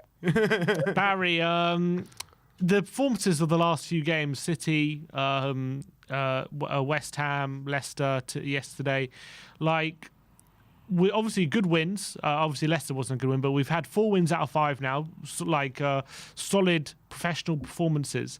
But when you look at like the overall displays, do you see a massive difference to maybe how we were performing earlier this season when we played the likes of Newcastle and Liverpool, but we were just getting on the wrong end of results? Do you see like a big difference, or do you think maybe just the difference is now we're not making those same mistakes we were at the beginning of the season? Yeah, I don't think there's not been a massive difference. I think obviously, you know, probably the most perfect game before the Man City game was probably Southampton, the first day of the season, where we scored 4 goals. But apart from that, it hasn't been. No, it's not been like electrifying. It's not been, you know, getting us off our seats. But we've been grinding out the results, and I think that's the difference. When at the start of the season, when we were doing it, we were all like, okay, it doesn't matter because we're winning games. But it's definitely better. I wouldn't say it's massively better, but you know, yesterday, the Man City game, the West Ham game, it didn't look like. I mean, they could all be playing the games now, and I don't think either of those or any of those 3 teams would have scored against us. So, whether that's because we've had more time together, I mean, I would say the resurgence of Emerson Royale probably has something to do with it. But, Course but look, it does. yeah, I don't think. Look, I think obviously it's a massive difference with having Romero there. Even Dyer decides that he's going to play like a footballer and not like a donkey.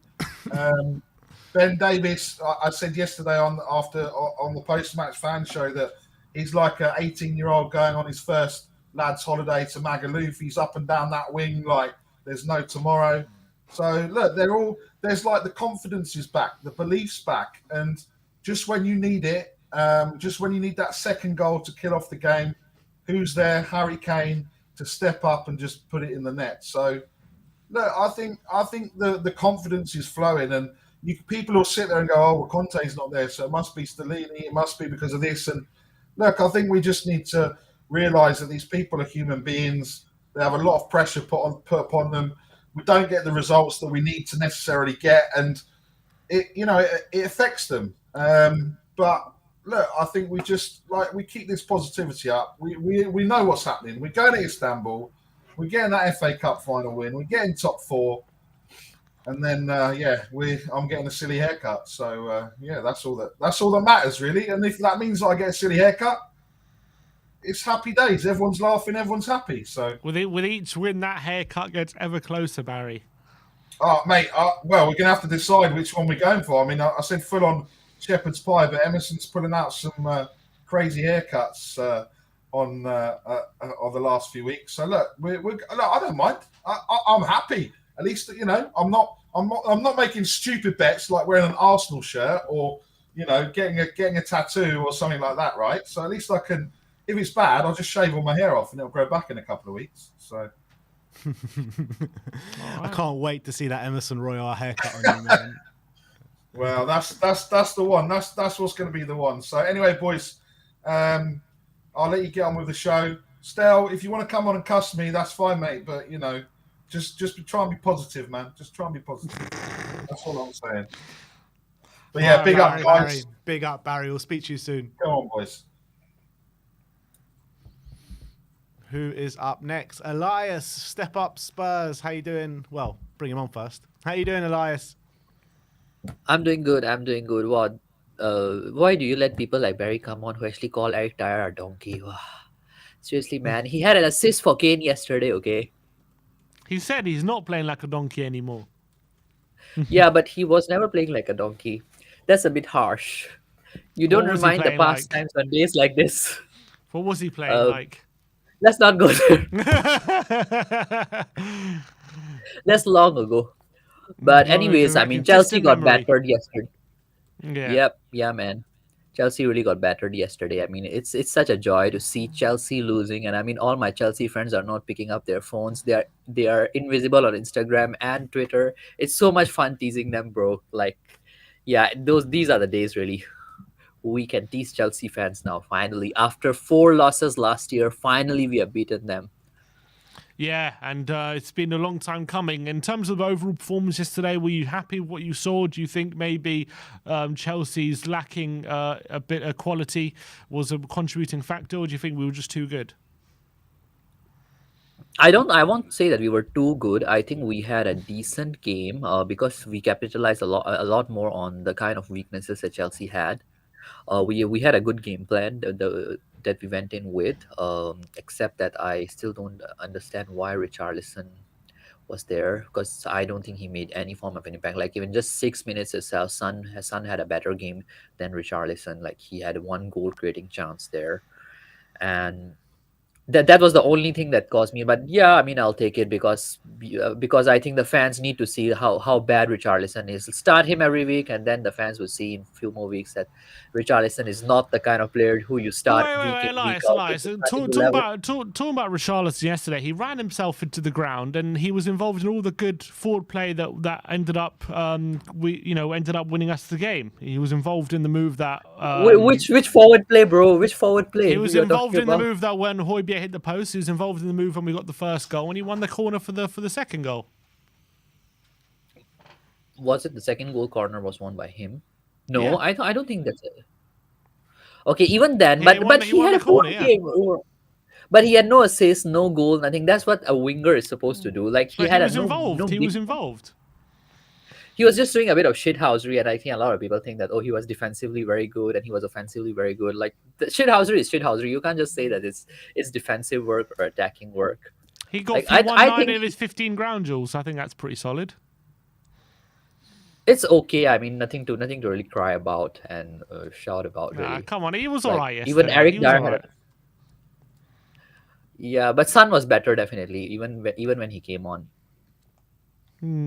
Yeah, I mean, Son For- had, for- didn't. He was all right. Yeah, Son was all right when he came on. It's not to discredit Son. I just think Richarlison deserves a bit of credit for his performance yesterday.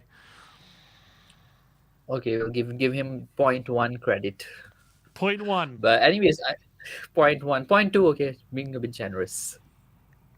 But I think the main thing that the difference has been honestly the back line. I think they all really stepped up. Romero had a really good game. Eric Dyer had a really good game. Langley, actually, I was just looking at his heat map. He was kind of like way forward, creating some of the chances to help the midfield and help the wing backs. I think he was not doing a lot more defensive duty, although he had a average, not to say average, he had a decent game, I'll say. Langley as well. So I think that really made the difference. We were not conceding goals. We were putting the pressure on them, which is a very young squad that Chelsea has, and I think it really turned us in our favor. Like, I can hardly point out any bad moves yesterday. Although first half was kind of like okay, but second half on we were really putting pressure on them. Yeah, I agree. I think again we stepped up in second half like maybe we have done recently, and it just goes to show, doesn't it? Like when you're not giving away goals in the first half like maybe we have done in a few occasions this season, that our game plan, it really underpins our game plan, undermines our game plan when we do that, and when we're not doing it like we have recently, it shows his game plan can work. Yeah, I mean, what one particular example is, let's just say Skip. I think Skip has been a player who you're all saying that, yeah, he doesn't fit in that two in the middle system, and sorry, four in the middle system and all that. But he had a good game. I think now he's regaining his form. He's trying to understand the system well.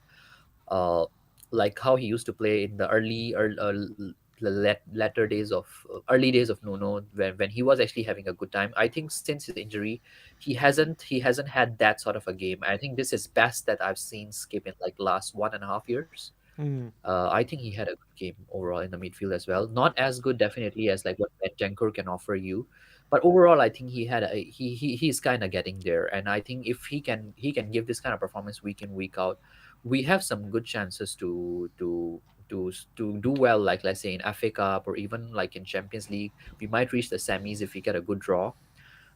So there's a lot to look forward to, and our upcoming fixtures are not bad as well. And if these players can keep these levels and maintain or even step up to a certain extent, I think we really have good chances to do well even in the league. I mean, I was just having a discussion with someone that, yeah, if the next few games that we have, like, I think we only have two tough fixtures, which is one is against Liverpool, one is against United. The rest of the fixtures are quite kind of like the fixtures that we should be winning. So if we can pull all those fixtures in our favor, who knows? We might be back in title race. Who knows? Anything can happen. Title race. I'm loving it, Oh, I Elias. don't know about, well, we'll see about that. We'll see about Who that. knows? Who knows? But it's going to be an uphill task, because again, Liverpool can step up even when they play against us. United can step up. I think we still have one game to play against Newcastle as well, or no? We have played Yeah, Newcastle. Newcastle, St James's. Yeah, Newcastle is another one. If we can actually beat those teams, and yeah, if we can take points off them, 1 point, 3 points, any point at this stage, I think matters. I think to say that, yeah, we are in contention for title race. I think um, it's possible, given the run of fixtures we have, but we have to really get our heads up and really focus and stick to the game plan, and really have these kind of performances that we had today, and capitalize as much as possible on the opponent's weakness if we don't have the strength.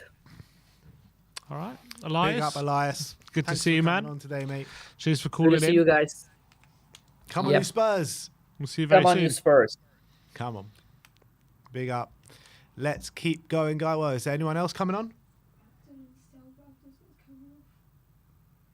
If you turn your camera on, we can bring you on, but you are the last caller.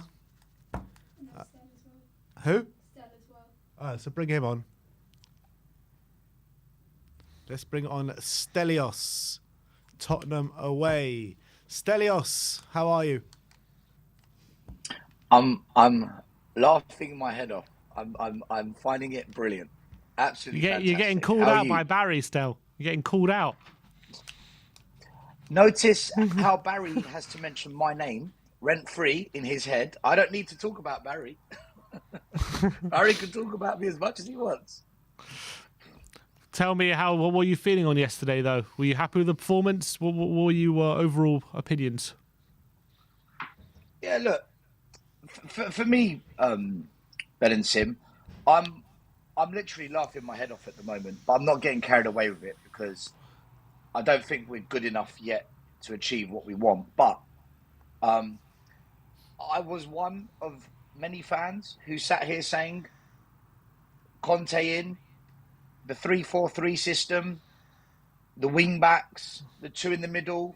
I wasn't one of those calling it all out. I actually did a tactics video. You can find it on my channel. And I clearly explained how a 3-4-3 works.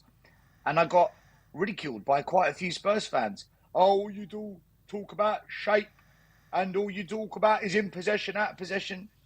Yeah, because that's how it works. That's how tactics work, you know. And what you're seeing now is signs of players beginning to understand their shape during the different phases of play. Now, it's by no means the finished article, and we've still got losses in us, and we're still going to have games where we get pulled out of shape. But these things take time when you don't get to bring in the players you need in one go. or 2 goals. You do it over a period of time. So, I explained all of this, and we're beginning to see some of the fruits of that. I think, for a lot of fans who just keep banging that the system is stubborn, you can't play with wing backs when we don't have good wing backs, we always get overrun in the middle. Well, before Conte was taken ill, we had 5 clean sheets in 7. Since Conte's been ill, we've won 4 in 5. The system hasn't changed. The wing-back system hasn't changed. The 2 in the middle hasn't changed.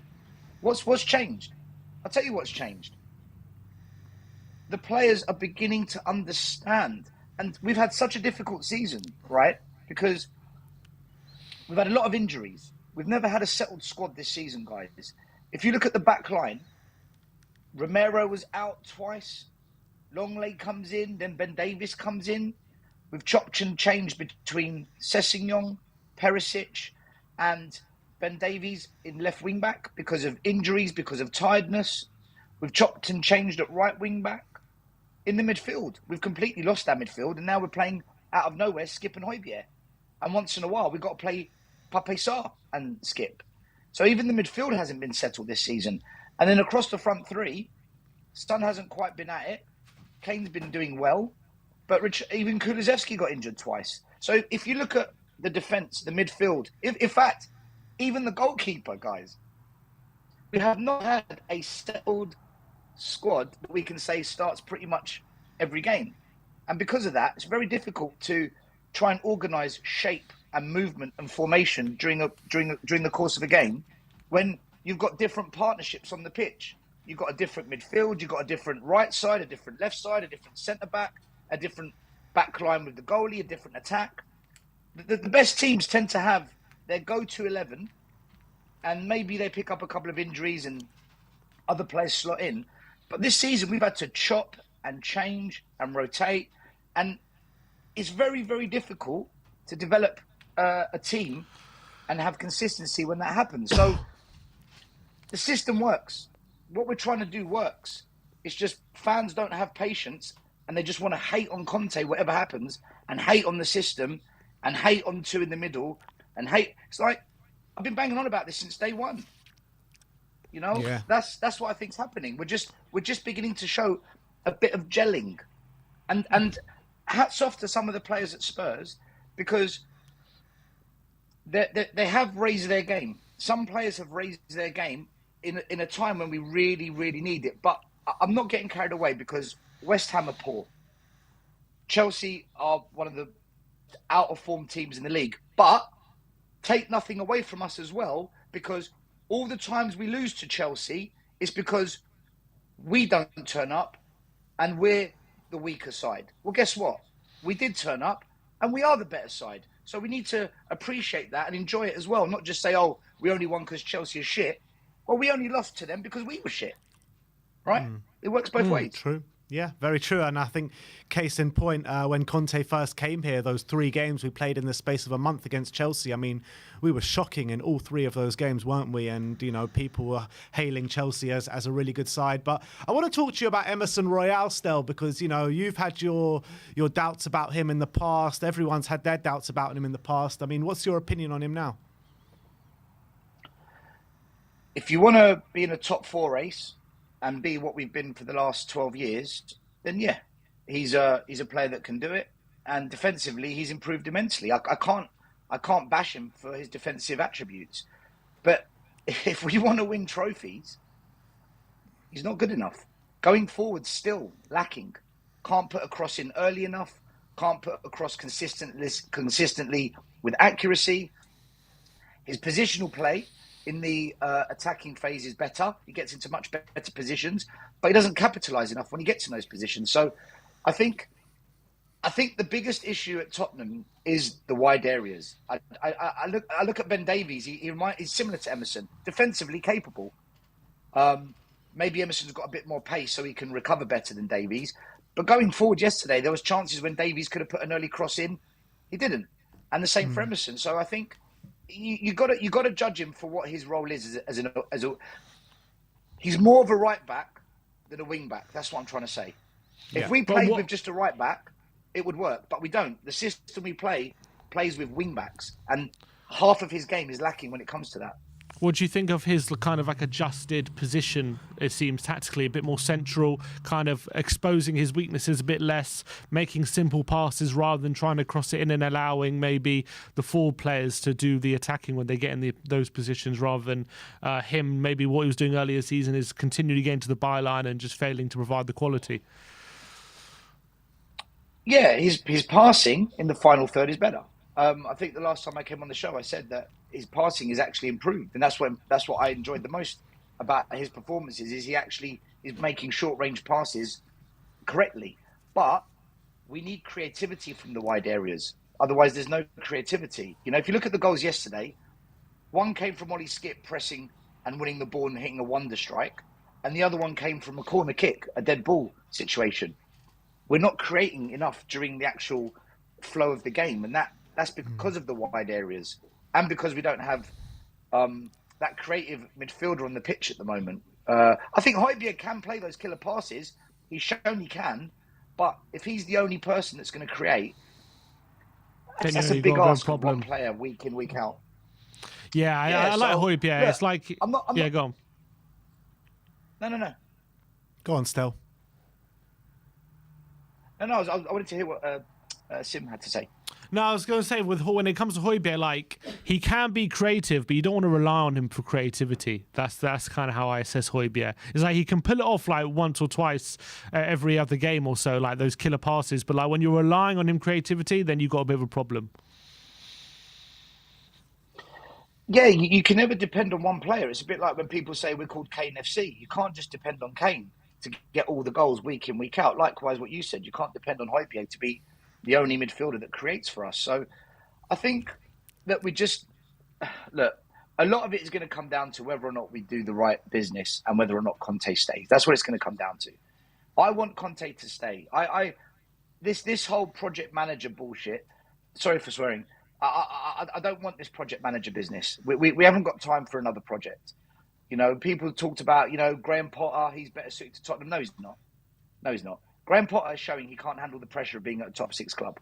He's struggling at this level. You know, people said, oh, look what Eddie Howe's doing. Yeah, I watched him bottle a cup final, and I watched him, and at the moment, he's bottling top four. You know, so all these managers people praise just because they've got an agenda against Conte. Well, look what's going on. Graham Potter, that team, those Chelsea players are better than 2 wins in 16.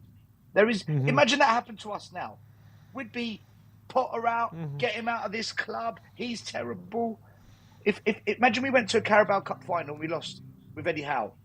Oh, it's happened again. We're bottle jobs. It's the same story that I'm seeing happening with Potter and Eddie Howe that we've already been through in our past. I don't want that anymore. Yeah, but still, on the flip side of that, Eddie Howe has come into a Newcastle side where they were fighting for relegation the season before, and he's done an amazing job to get them to where they are at.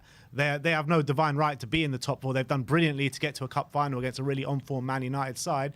Graham Potter, they've just spent 600 million in January and they're asking him to gel it all together in one go. You know what I mean? I mean, these two things are very, very difficult to contend with. And, on the flip side of that, you look at Mikel Arteta. He was performing dreadful in his first couple of years at Arsenal, and look at them now.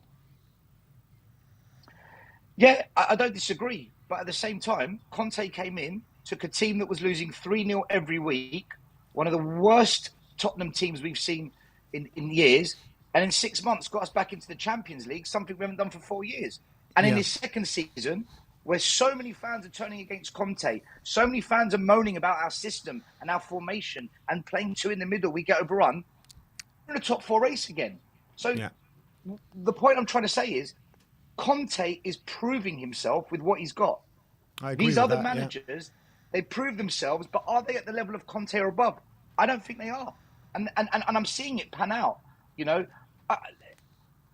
I think if you want to go down that project route, then you need to get someone who has really got the minerals and has proven in the past, maybe not at the Premiership level, but at a level just below, like Ten Hag, for example. He's won the Dutch League, he's won the Dutch Cup, he took that young Ajax team to the Champions League final. And let's be honest, They were unlucky not to go to that final. Semi-final. We pipped them in the last second. The last second, we had that glorious moment with Mora. But Ten Hag, he came to Manchester United with credentials. There was something about him we all knew. I can't say the same about Eddie Howe and Graham Potter. I just can't do that. So if you are going to go down a project route, I don't want to hear De Zerbi, Potter, Eddie Howe, look what they're doing. That doesn't wash for me. I'd rather keep Conte. Or and back Pochettino. him.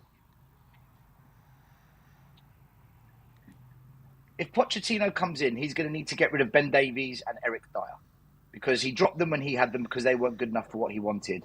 He'll probably drop Sessegnon as well.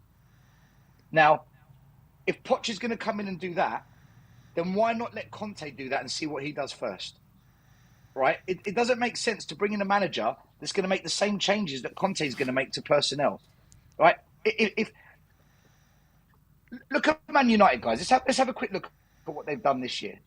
They spent £60 million on Casemiro, an elite level performer at Real Madrid who's won pretty much everything and who has galvanised Manchester United from a leadership level, an experience level, and a quality level. We spent £60 million on Richarlison. You cannot compare the two signings. One is elite, one is dividing a fan base. They signed Martinez, top centre back. Imagine we signed Martinez and played him next to Romero. Think about how much better we become defensively in those big moments. They brought in Eriksen, quality creative mid, proven in the Premier League. We didn't really do that. We've brought in a Danjuma on a freebie.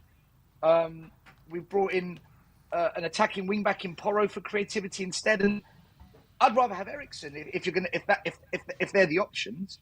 So I'm not knocking what Spurs have bought because I think some of the signings we've bought have been good. But you don't see Man United mucking around with £20 million on a Jed Spence, on a Danjuma, on a Clement Longap, a short term. They went in the transfer. They went in the transfer window, and they bought 4 really, really good players that start for Man United immediately and have a massive impact on galvanising everything, along with Ten Hag's really good coaching. I would like to see Conte be given that calibre of signing consistently, and then we judge him. Take Casemiro, take Anthony, and take Martinez out of Man United. They're not winning a damn thing this season. No chance. But that for me is the big difference right now. It's whether we go and make consistently good signings and stop this kind of, I don't know what to call Danjuma. I don't want to go in and say bad things about him, but I'm not impressed by it. Not because I hate the guy. I don't know him. I don't hate anybody. I don't know you to hate you. But it doesn't impress me. And is it a surprise that he doesn't hardly play for Tottenham? Not really, because that's what we said about Spence when he came. Why is he going to play if they don't really want him? So I don't want to see things like that happening at Tottenham. And if we can cut those things out, then I think we're onto something good with Conte. I really do. And if Pochettino comes back, like to answer your question, Sim, it's going to be the same thing. Are you going to give Pochettino Clement Longap and Danjuma, or are you going to go and buy an Eriksen and a Martinez? And these are the differences. That's what separates the top 6. It's what you bring in for the system you play, not kind of plastering over cracks, but at the same time bringing in some good players, but not quite enough. Well, Perry says, what about Weghorst and Sabitzer? Aren't they stopgaps for Man United? Sabitzer is a quality player. Sabitzer is a really, really good player. I mean, I think he's a player that we were looking at a couple of years ago. We were linked to. So I don't think it's not that they're stopgaps. It's the quality of the stopgap. That's what I'm trying to say. I don't mind if a player comes in for a year or for 6 months, as long as we know that they're going to get the game time because they're good enough. We brought in a good player, but I don't. Let me ask you this: if Pochettino comes back and let's just imagine we're going to play the same type of football we did when he was here before, and we have that same type of player and quality in the starting 11. Out of the current back line, Emerson, Davies, Dyer, Clement Longley, and Cess, how many of them start in a Pochettino team, in your opinion? I don't think any of them do, but I think that with Udogie coming in next season, you've got, let's say you play a back four. In my opinion, you play a back four of Porro, Romero, sign a new centre-back and Udogie. Okay, so why don't we wait and see then? When Udogie comes back and Conte has him, we sign a new centre-back for Conte with Romero. Why don't we see what happens when with Conte with those players? And that's my argument. If you're going to make the same changes... Yeah. I completely agree, and I would prefer Conte to stay here out of anyone coming over for next season, even Pochettino. But the fact of the matter is, what if it's nothing to do with Tottenham and Conte just wants to leave, to go back to Italy, to be with his family and all that kind of stuff, and he just leaves and it's nothing to do with Tottenham, then who would you want next? I think if Conte leaves, I don't buy into all this. I miss Italy. I want to be with my. I think the media are blowing that up into something more to try and create the excuse of him leaving. I think if Conte leaves, it's because he doesn't believe in the board and their ambition for footballing success. Because when Antonio Conte first came, we all said, "Why is it only a 2-year contract?" We all discussed this. The media discussed this. Other clubs and their fan channels discussed it, and kind of what came out of that conversation, if we go back and remember what was said, it's the perfect opportunity for Daniel Levy to size up the manager and not commit to 5 years and then have to sack him and pay out compensation. And it's the perfect amount of time for Conte to make a decision about how Levy and ENIC want to back or not back his ambition. And if he doesn't stay, I think that's what it comes down to. It's because Daniel Levy's not prepared to back Conte's ambition, because Levy's got a different idea of how ambition looks and how to achieve it. And Conte no longer wants to work under this regime because he thinks that it's going to be a waste of time because he's not going to achieve what he believes he can, having to work under the Levy and ENIC regime. So, for me, if he doesn't stay, that's what it's going to come down to. Do you not think that we're very close, though, to having a Conte side? Yeah, I do. I've said this before. Like, Ben, Sim, I'm one of the biggest Conte-in defenders. No, I'm not saying about Conte. I'm saying about Levy now. I'm talking about Levy. Like, everyone's bashing into him. I've bashed into him. You've bashed into him. Everyone's bashed into him, right? But when you're actually looking at it as the whole picture, like, we are close to having that Conte side. We're close, but urgency is a big factor in this, because it can't keep being, oh, the next window's the big one. Oh, the next window's the big one. Oh, in January we're going to address it. Oh, the big window's that needs to stop. I agree. And these silly signings where Daniel Levy interferes and says, right, I'm going to buy Jed Spence. It's a club signing. I'm going to spend 20 million. Stop doing that. Like, it seems as though Richarlison was the same as well now, coming out, apparently.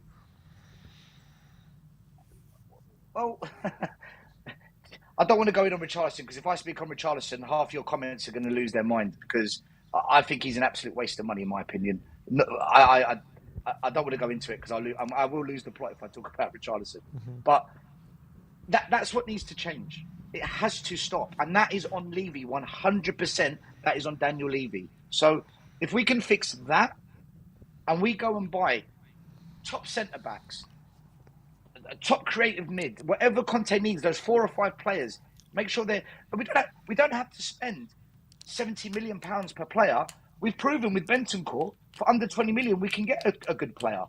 Kulusevski was under 40 million. These are affordable, but you can't go and spend 40 on Kulu, 15 on Bentancur, and then go and whack a Danjuma, a Longley, give Ben Davies a new contract, and think that this is the way to compete against Manchester United and Manchester City and Arsenal for the biggest prizes in football. We're always going to come short by doing this. So we are close, but we need to do it now, guys, because you know what? Kane and Son are not going to hang around for this. Romero at some point is going to say, do you know what? I can go to a lot more than this. And he will.